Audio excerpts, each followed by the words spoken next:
जय जय सीताराम।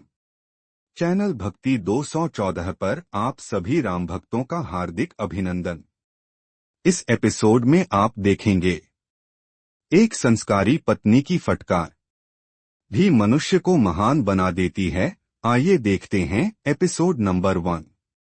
चित्रकूट जिले में राजापुर नामक एक ग्राम है। वहां आत्माराम दुबे नाम के एक प्रतिष्ठित सरयुपारीण ब्राह्मण रहते थे। उनकी धर्मपत्नी का नाम हुलसी था।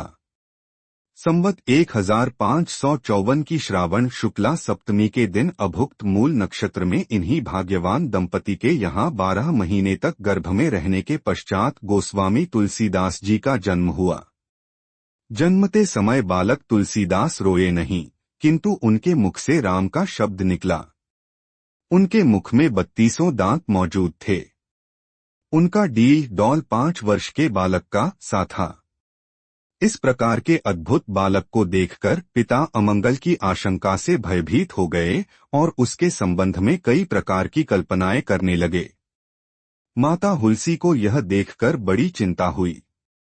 उन्होंने बालक के अनिष्ट की आशंका से दशमी की रात को नवजात शिशु को अपनी दासी के साथ उसके ससुराल भेज दिया और दूसरे दिन स्वयं इस असार संसार से चल बसी। दासी ने, जिसका नाम चुनिया था, बड़े प्रेम से बालक का पालन पोषण किया।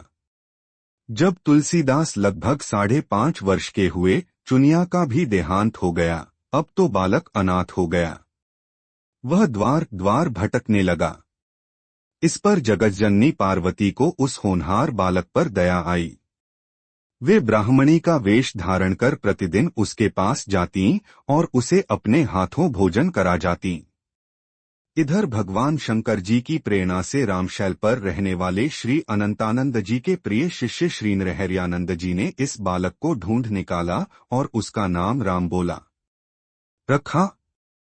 उसे वे अयोध्या ले गए और वहां संवत 1561 माघ शुक्ला पंचमी शुक्रवार को उसका यज्ञोपवीत संस्कार कराया।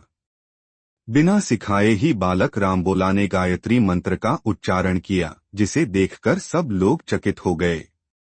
इसके बाद नरहरि स्वामी ने वैष्णवों के 5 संस्कार करके रामबोला को राम मंत्र की दीक्षा दी और अयोध्या ही में रहकर उन्हें विद्याध्ययन कराने लगे। बालक रामबोला की बुद्धि बड़ी प्रखर थी। एक बार गुरुमुख से जो सुन लेते थे, उन्हें वह कंठस्थ हो जाता था। वहां से कुछ दिन बाद गुरु शिष्य दोनों शुक्र क्षेत्र सोरों पहुंचे। वहां श्रीनरहरि जी ने तुलसीदास को रामचरित सुनाया। कुछ दिन बाद वे काशी चले आए। काशी में शेष सनातन जी के पास रहकर तुलसीदास ने 15 वर्ष तक वेद वेदांग का अध्ययन किया।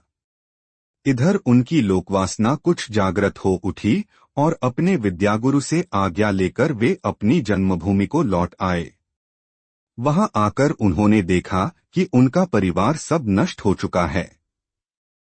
उन्होंने विधिपूर्वक अपने पिता आदि का श्राद्ध किया और वहीं रहकर लोगों को भगवान राम की कथा सुनाने लगे।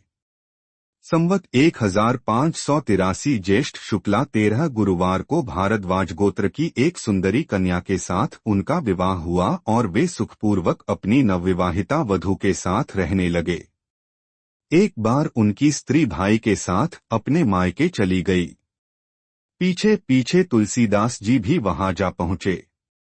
उनकी पत्नी ने इस पर उन्हें बहुत धिक्कारा और कहा कि हाड़ मास को देह मम तापर जितनी प्रीति, तिसु आधो जो राम प्रति अवसी मिटी ही भवभीति।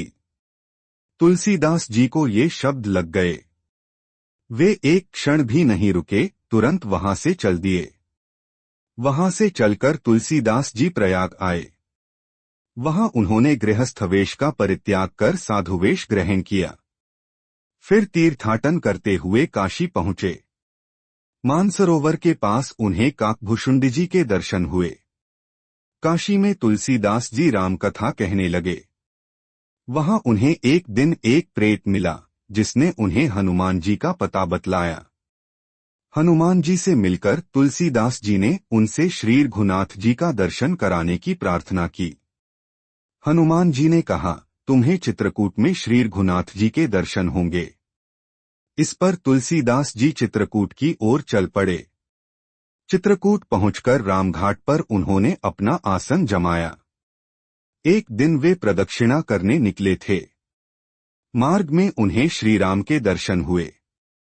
उन्होंने देखा कि दो बड़े ही सुंदर राजकुमार घोड़ों पर सवार होकर धनुष बाण लिए जा रहे हैं। तुलसीदास जी उन्हें देखकर मुग्ध हो गए, परंतु उन्हें पहचान न सके। पीछे से हनुमान जी ने आकर उन्हें सारा भेद बताया तो वे बड़ा पश्चात्ताप करने लगे। हनुमान जी ने उन्हें सांत्वना दी और कहा, प्रातःकाल फिर दर्शन होंगे। आज के लिए बस इतना ही। मिलते हैं अगले एपिसोड में। आप सभी राम भक्तों का बहुत बहुत धन्यवाद। जय सनातन, जय श्री राम।